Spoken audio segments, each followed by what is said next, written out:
As autumn winds down, the world around us begins to shift. The days grow shorter, the sun sits lower in the sky, and a chill creeps into the air. Leaves that once blazed with color now tumble to the ground, carpeting the earth in gold and rust. It's a time of transition, when nature seems to pause and take a breath before the next act begins. The air turns crisp, and each morning greets us with a layer of frost sparkling on rooftops and lawns. You can see your breath as you step outside, and the world feels quieter, as if it's waiting for something big to arrive. Everyone's wondering, will this winter bring blankets of deep, powdery snow, or will it be a season of rain, slush, and gray skies? Will we see snowmen and sledding or just puddles and muddy boots? The anticipation is as much a part of the season as the weather itself. Predicting a whole season's weather is a global puzzle, one that stretches far beyond our own backyards. Meteorologists look for clues in the swirling patterns of the atmosphere and the ever-changing temperatures of the world's oceans. It's a complex dance of air, water, and energy, with each piece influencing the others in ways we're still learning to understand. This winter the signals are especially mixed. Some point to a classic cold season, with snow piling up and icy winds blowing, while others suggest a milder, wetter winter, where rain might wash away our hopes for a white holiday. The uncertainty is real, and it's keeping everyone guessing. To make sense of it all, we'll break down the main players shaping our winter. High above us, in the stratosphere, the quasi-biennial oscillation quietly shifts the winds, setting the stage for what's to come.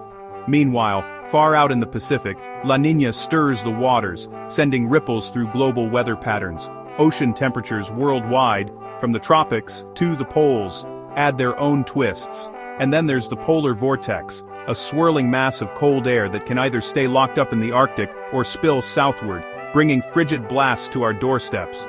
Each of these forces shapes our winter in a big way, sometimes working together, sometimes pulling in opposite directions. The result? A season that can swing from calm and mild to wild and unpredictable in a matter of days. Right now, some of the most reliable indicators, like long-range models and oceanic trends, are hinting at a colder-than-average season for many regions. That could mean more snow, more ice, and more classic winter days ahead. But not all the evidence agrees. Other signals like shifting jet streams and unpredictable atmospheric waves suggest that milder, wetter spells could break up the cold, leading to a winter full of surprises. Over the next few minutes, we'll piece together these clues, exploring how each factor fits into the bigger picture. You'll see why this winter's forecast is such a close call, and why even the experts are keeping a close eye on the skies. Ready? Let's start our journey high above the earth, where the story of this winter truly begins. Scene transition. High above the equator, in the thin, cold reaches of the stratosphere, a powerful and mysterious wind called the quasi-biennial oscillation, or QBO, circles the entire globe. Invisible to the naked eye, this high-altitude wind quietly shapes the weather patterns we experience on the ground, even though it's happening more than 10 miles above our heads. The QBO is one of the most important, yet least understood drivers of our planet's climate system. What makes the QBO so fascinating is its rhythm. Roughly every 2 years, these stratospheric winds reverse direction, blowing from the west for a while, then switching to blow from the east. This regular back and forth is like a heartbeat for the atmosphere, pulsing steadily above the tropics. Scientists have been tracking this oscillation since the 1950s, and it remains a key piece of the puzzle in understanding global weather. But the QBO's influence doesn't stop at the equator. When these winds change direction, it can set off a chain reaction that ripples through the atmosphere, affecting weather thousands of miles away. This isn't just a bit of meteorological trivia, it's a crucial factor that can help explain why some winters are mild, and others are brutally cold. The QBO's shifting winds can alter jet streams, storm tracks, and even the likelihood of extreme weather events across the globe.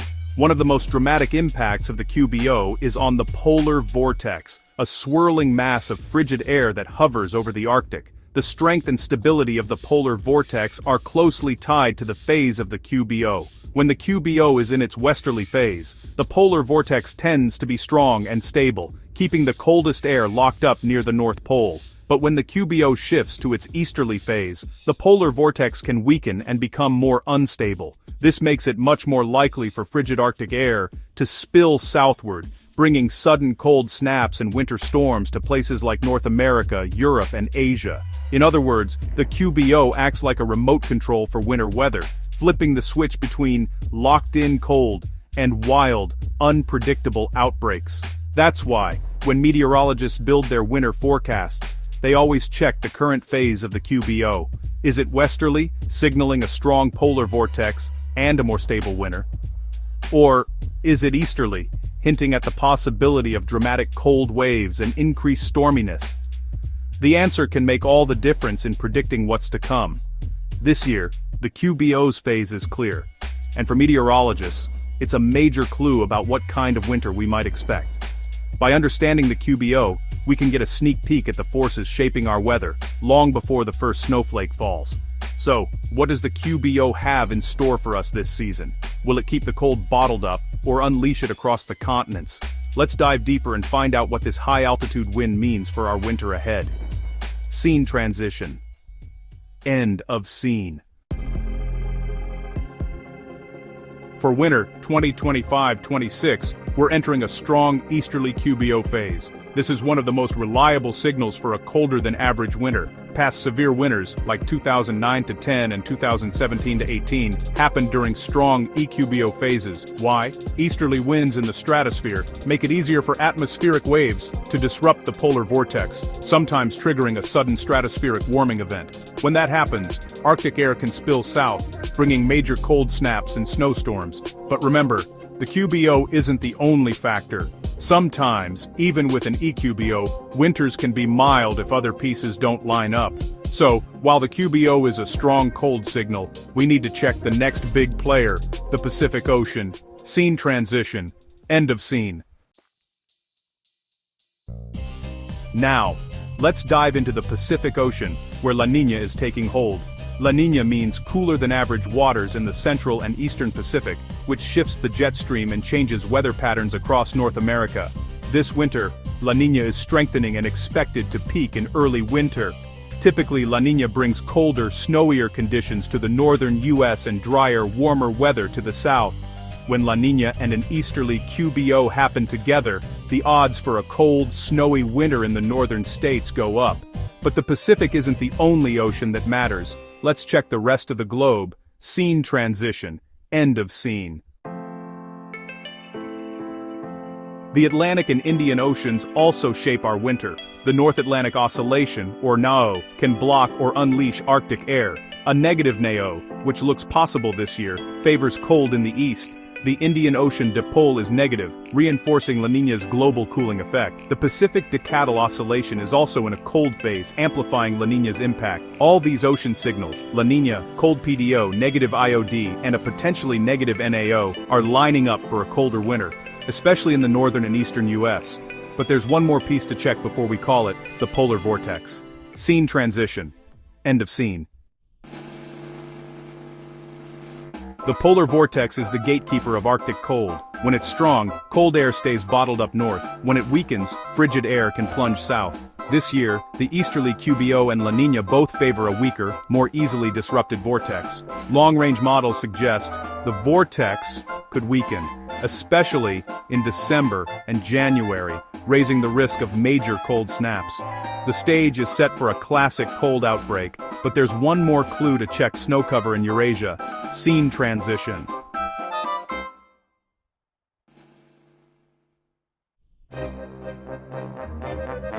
One last critical clue: how much snow is building up across Siberia in October. Fast-growing snow cover there usually means a colder winter for us, as it helps weaken the polar vortex. This year though, Eurasian snow cover is lagging, one of the lowest on record for late October.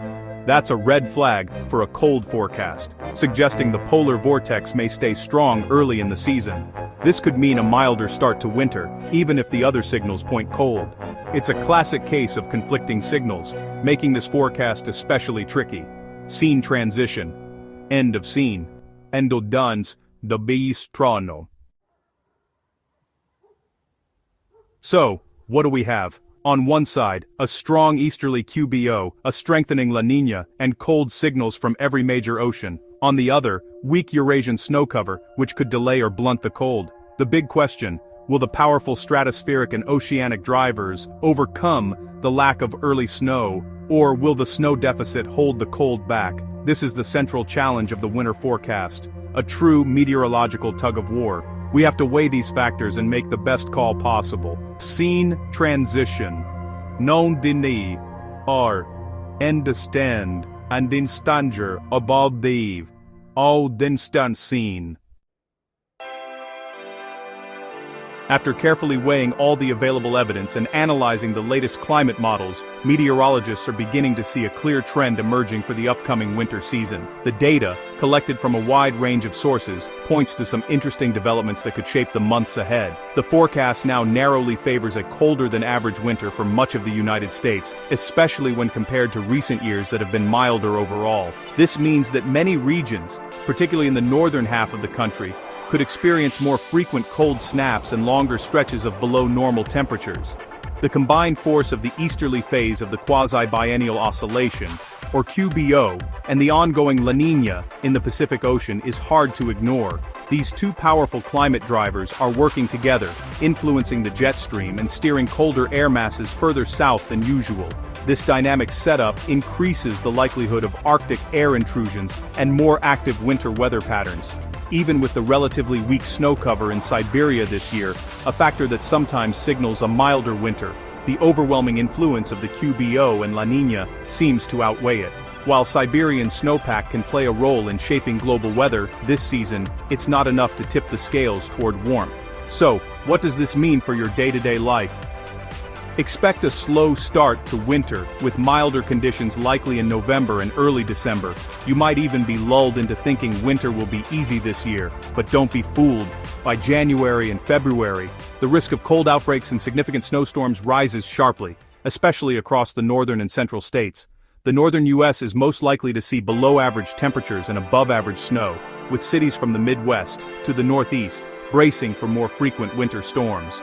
Residents in these areas should prepare for icy roads, school closures, and the need for extra heating.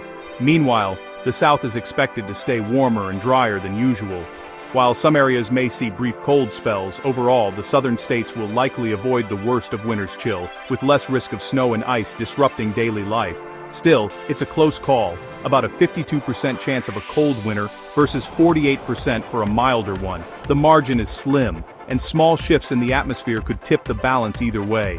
This uncertainty is what makes seasonal forecasting so challenging and fascinating, so it's wise to get your heavy coat ready, stock up on winter supplies, and prepare for a season that could be memorable for its cold and snow. Whether you love winter or dread it, this year's forecast suggests you'll want to be ready for anything. As always, meteorologists will be watching every step of the way, tracking changes and updating the forecast as new data comes in. Stay tuned, and we'll help you navigate whatever this winter brings. End of script.